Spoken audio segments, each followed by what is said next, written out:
Alright guys, welcome to your 53rd tutorial I think it's time to finish this bad boy up. So let me go ahead and explain the last line of code in case you guys were just like cheating and kind of just picked up on this tutorial. What I did in the last line of code is basically I got the name of the item and I stored it in a variable called A. So now that we have the name of the item, we can go ahead and get the value of the item. So let's go ahead and, whoa, not bar. I guess got beer in my mind. Let's go ahead and take the value of the item and store it in a variable called b. Now remember, whenever we are setting an item, we use the variable, or excuse me, we use the function setItem.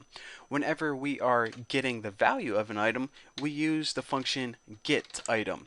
Now, the function getItem basically returns the value of an item.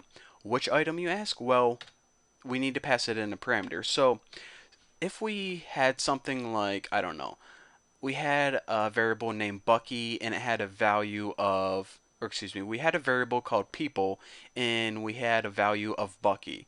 We would pass people into here and it would return Bucky. So now A would be people and B would be Bucky.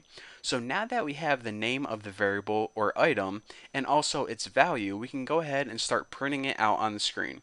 So let me go ahead and in order to print it out in the right box, we first need to access this right box right like here. And actually, I can go ahead and cheat and grab this whole thing. Shh, don't tell anyone I'm cheating. So go ahead and grab the inner HTML, and I'm going to explain this. We can't just go ahead and set this equal to a single line of text like this because this is going to loop through, let's say, 10 times. At the end of the 10th time, it's going to say, okay, set this equal to A and B. So each time it's going to replace the inner HTML. So instead of just replacing it 10 times and ending up with a single line, we want the inner HTML to be 10 lines long. So in order to do that, instead of just setting equal to one line, we need to add that line on to this property right here.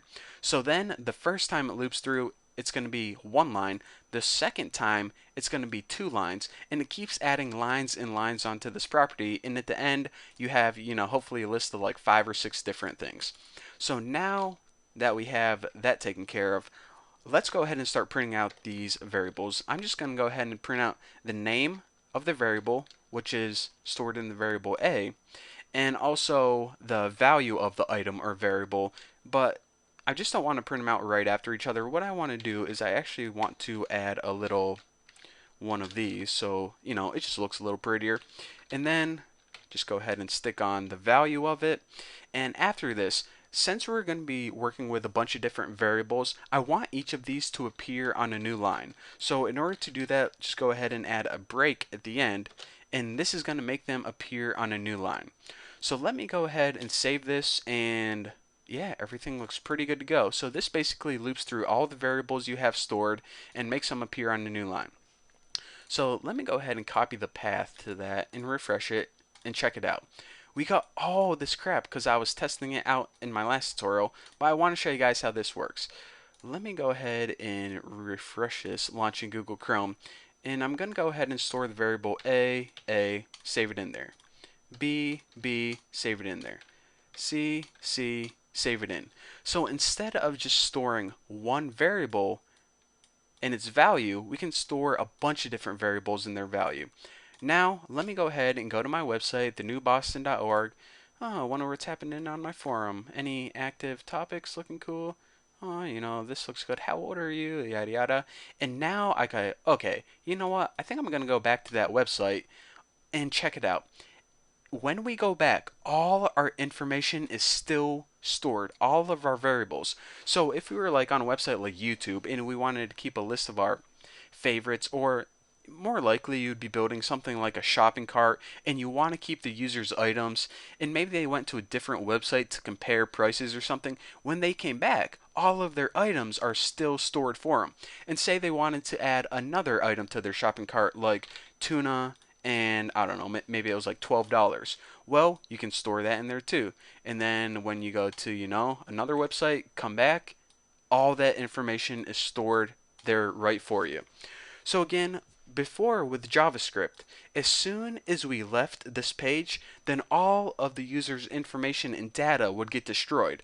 But now what you can do is you can have the user, go to different websites, check out different prices, build a shopping cart, and then whenever they came back, all of their information is stored for them. So if you're saying, okay, so whenever you're working with sessions, does it store it a day? Does it store it a week? Does it store it a month? Well, whenever we're working with sessions in HTML5, a session lasts as long as you have that browser open. As soon as you X out of it, like I just did, look what happens. We're going to go ahead and launch this in Chrome again, and we get a brand new session. So let me go ahead and store tuna for $4 and apples for $65. Pretty expensive apples. This information is going to be stored as long as we have our browser open. So check it out. But as soon as I go ahead and close out of this browser, then the information gets destroyed. So that is how long a session lives. It lives as long as you want it to. So now, okay guys, I'm done talking. I am, my throat is parched. I need to go chug a milkshake or something. So anyways, I hope you understand that basically how to use the web storage API and when it could be useful whenever you're building things like shopping carts and stuff of that matter. If you ever want to make a program where maybe you want to store information for longer, such as like if you made something like eBay where you had a list of items and you wanted it to be saved there for like a month, or YouTube like a list of favorite videos, then you would need to use a database. That would probably be your best bet. But anyways, for simple shopping cart applications and, I don't know, I don't know. Someone think of something else for me because my mind's drawing a blank right now. This is your best bet. But anyways, thank you guys for watching. Don't forget to subscribe and I'll see you guys in the next video.